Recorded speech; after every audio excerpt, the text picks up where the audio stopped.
So yesterday we looked at different types of series, and today we're going to see how to determine whether or not a series converges or diverges.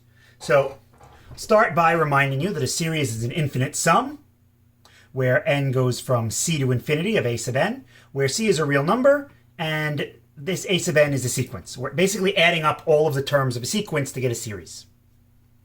So if the series converges to s, well, if the summation is equal to some number, real number, we say the series converges. Otherwise, the series diverges. So here's the first theorem. Let's say we have two different series and they're both convergent, and c is a real number. Well, if I multiply each term of a convergent series by a constant, the series still converges.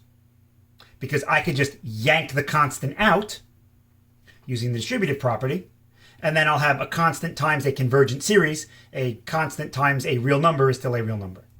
And similarly, if the sum of, if the individual series converges, then the sum of the series will converge and the difference of the series will converge. Because I could just break this up into the summation of a sub n plus the summation of b sub n. Since each of these both add up to a real number, the sum of two real numbers by closure is a real number.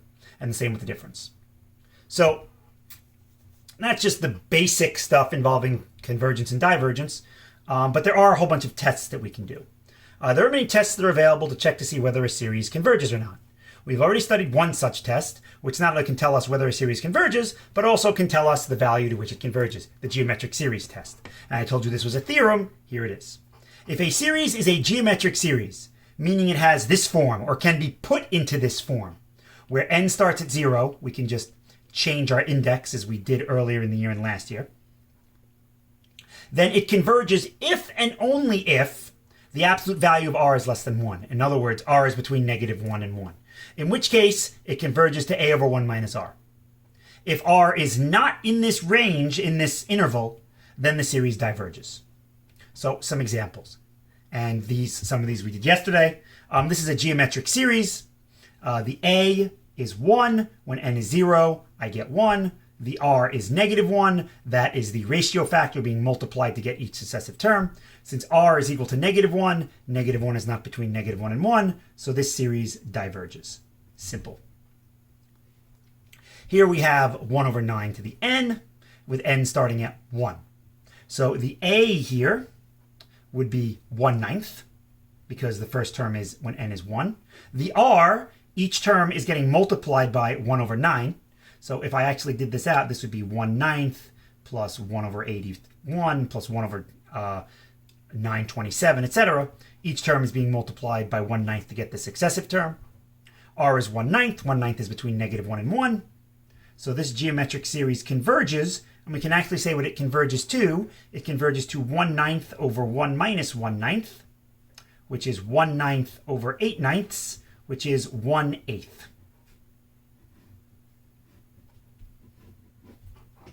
And that is the geometric series test. A couple more, again, just to remind you how to rewrite these. Here we have a geometric series. It's not in the standard form because it's not a r to the n, but we could get it that way. Again, if I'm going to do that, I want to get this to be 0. So if I subtract 1 from the index here, I have to add 1 to the index everywhere else.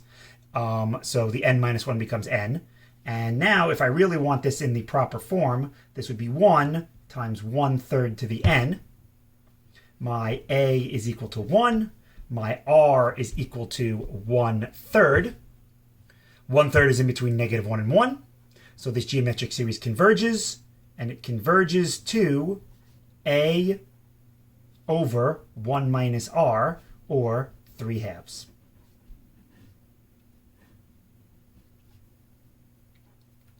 And then this last one is one similar to the example we did yesterday. This is a geometric series. It does involve exponential expressions. So if I were to rewrite this using the laws of exponents, this is -2 to the 5th to the n. And this would be 5 to the n, 5 to the -2. This would be n goes from 0 to infinity of -2 to the 5th is -32. So that's -32 to the n.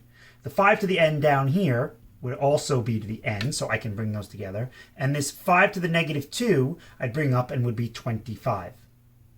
So here we have a geometric series where a is 25, r is negative 32 over 5.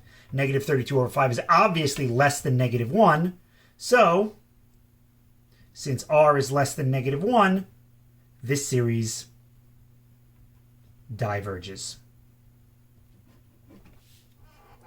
Now, there are a couple of other tests that I'm going to show you. One, because we need it to justify one that is tested on the AP exam. And one, just because the test is so easy that I figure why not show it to you? It very well could help you. This test is called the divergence test, also known as the nth term test. And basically what the nth term test says is, if I'm adding up terms that are not getting smaller, my sum will not converge.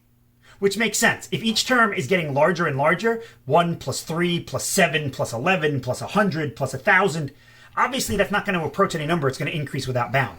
So those terms don't go to 0, diverges. Also, if the term is the same, if it's 1 plus 1 plus 1 plus 1. Note that this only talks about divergence. This does not say if the terms go to 0, the series converges. It does not say that. It only says if the terms do not go to 0, the series diverges.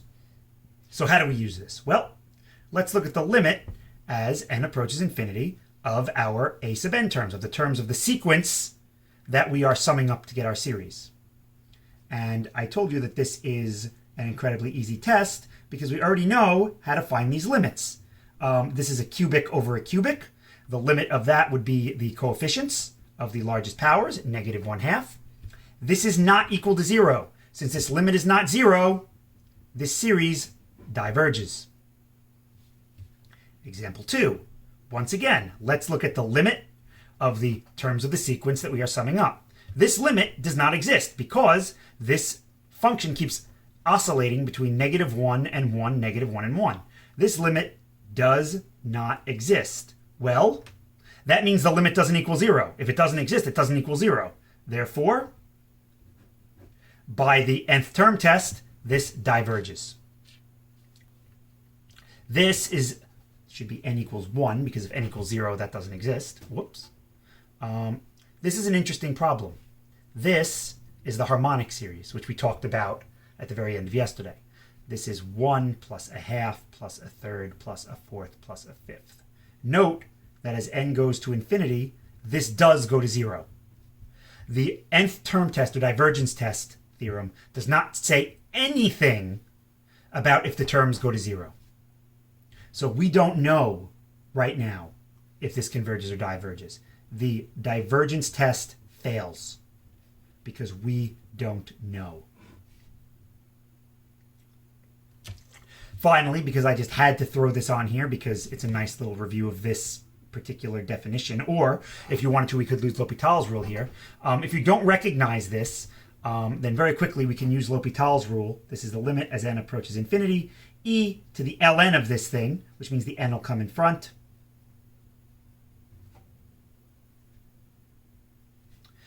If I then rewrite this, pulling the limit inside, this would be the limit as n approaches infinity of ln of 1 plus 1 over n over 1 over n.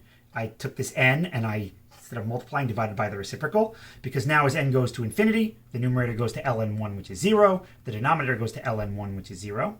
So this would be, by L'Hopital's rule, the derivative of the numerator. That's 1 over 1 over 1 plus 1 over n times the derivative of the inner, which is negative 1 over n squared. And then the derivative of the denominator is just negative 1 over n squared. And you'll note those cancel. So we're left with the limit as n goes to infinity of 1 over 1 plus 1 over n. That equals 1. So this is e to the 1, or e. And I'm hoping that you recognize that limit as being e. The point is, that's not 0.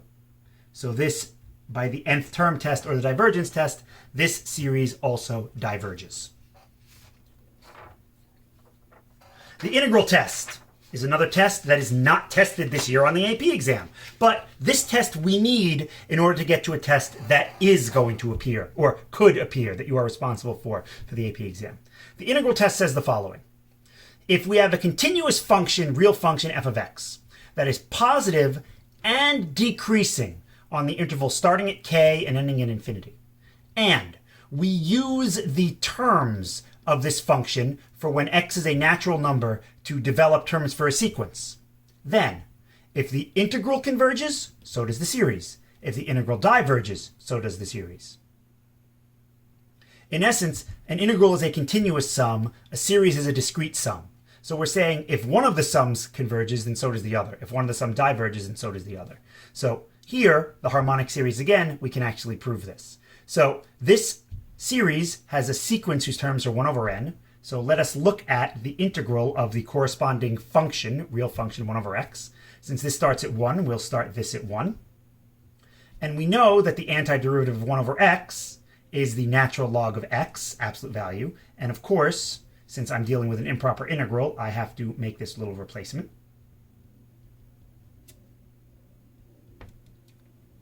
So this would be equal to the limit as t approaches infinity of the natural log of absolute t minus the natural log of absolute 1. Well, as t goes to infinity, ln t goes to infinity, ln1 goes to 0. This diverges, which means our series diverges. The harmonic series diverges. How can it get more difficult than that? Well, sometimes we have to do a u substitution. So here, we'll take the integral from 2 to infinity of 1 over x ln x. And I'll do a quick u substitution. U is ln x, du is 1 over x dx. So then this would be the integral when x is 2, u is ln 2. When x goes off to infinity, u also goes off to infinity. My du is 1 over x dx. The u is ln x. So this would be, if I replace now my improper integral with a limit, as t goes to infinity of the absolute value, the natural log of the absolute value of, I'm sorry about that, the natural log of the absolute value of u, evaluated from ln2 to t. If we evaluate this as t, we get infinity, minus ln of 2. The point is that this is a constant. I'm subtracting a constant from an infinitely growing term. This is going to diverge as well. Do they all diverge? No, of course not. Here's another example of the integral test. Now again, you don't have to know it, but if you're curious, when would you use the integral test? If you realize none of the other easier tests work, and you also recognize that you can take the antiderivative of this term of real numbers relatively easily. So here, once again, we'll go from this time 0 to infinity of x e to the negative x squared dx. This is going to involve a u substitution. U equals negative x squared. Du equals negative 2x dx. This is negative 1/2 du equals x dx. So then this integral, when x is 0, u is 0. As x goes to infinity, negative x squared goes to negative infinity. The du is negative 1/2 du is x dx, so negative 1/2 du. And then the u is negative x squared. I can't integrate from 0 to negative infinity. Luckily, I have a negative half there, so I'll make it a positive half and change the limits of integration. Okay, this is equal to 1/2 times e to the u as we go from negative infinity to 0. And I know I'm not dealing with the limits here. I really should. So this is the same thing as 1/2 e to the 0 minus the limit as t goes to negative infinity of 1/2 e to the t. This first term is a half. As t goes to negative infinity, this goes to 0. Since this converges, since our integral converges, our series converges. Now, an important note, we don't know what this series converges to. It does not necessarily converge to 1/2. In fact, we shouldn't assume that it does. This integral represents the sum of every single x value from 0 to the right of 0. So all along the positive x-axis. Whereas here we're only adding up the terms whenever we have a natural number.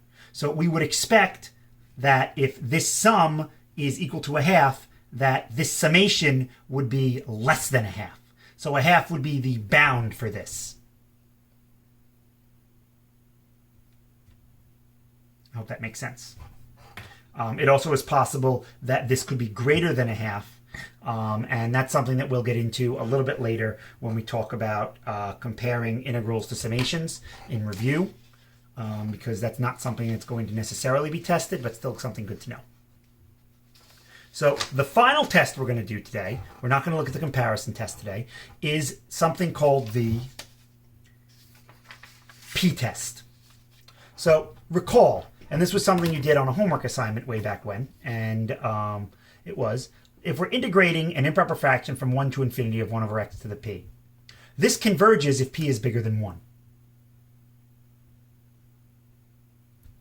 In fact, I think this might have even been on a take-home test where you did this. I don't remember for sure. It could have been a take-home test. It could have been an assignment. I don't remember. I think it was a take-home test. I don't remember. We'll have to go back and look. Or it might be on a take-home test now, one that you had to submit. In any event, this converges when p is greater than 1 and diverges when p is less than or equal to 1. We can use this fact or this theorem, which we did look at, or you did look at on your own, to develop another convergence test based on the integral test. So the p-series test says this. If I have a series in the form 1 over n to the p, since the integral of that converges when p is greater than 1, the series will converge when p is greater than 1. And since the integral diverges when p is less than or equal to 1, the series diverges when p is less than or equal to 1. So right here, once again, we have the harmonic series. Here, p is 1. 1 is less than or equal to 1. This diverges.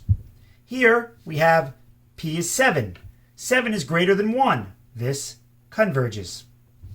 Here, this is the same series as 1 over n to the 1/2. 1/2 is less than or equal to 1. This diverges. This doesn't look like a p-series. In fact, this we could use the divergence test for. As n goes to infinity, n to the 5th goes to infinity, not 0. This diverges. But we can also use the p-series test, because this is 1 over n to the -5. Your p is -5, and -5 is definitely less than or equal to 1. So this diverges. And that is more or less everything that you need to know as far as the first tests that we're going to look at for series. There are several others that we're going to look at. As you can see on this page, the convergence test is here. There's something called a limit comparison test. But we're not really going to look at most of those. We are going to look at another one called the ratio test, and that's the important one. But this was a quick lesson, and since it was on series, as always, this gets my Cetron seal of approval. And since this was on series, we should give it a series of seals. So here we have a series of seals. We have a little one, and then we have a bigger one, the Mega Cetron seal of approval. And this series of seals definitely diverges. Because as n goes to infinity, these seals do not go to 0.